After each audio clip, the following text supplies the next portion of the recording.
Assalamu alaikum and welcome to Solutions Nerds. In this video, I'm going to show you how you can fix this virtual machine issue. For example, I'm opening up Windows 7 right here, but this problem pop up. You will face this problem by some chance on your virtual machine if you are using laptop or PC, but there is an easy fix for it. How you can do that? Now in here you can see at the bottom configuration file. Just copy this text, or if you're unable to copy this text, for example, here's E drive Windows 7.vmx.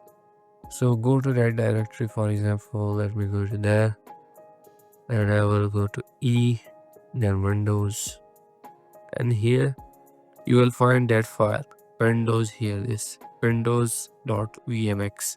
Okay, right click on it, open with notepad, and here you will find out this VMKS.enable 3D. It will set it to true. What you need to do is simply turn it to false.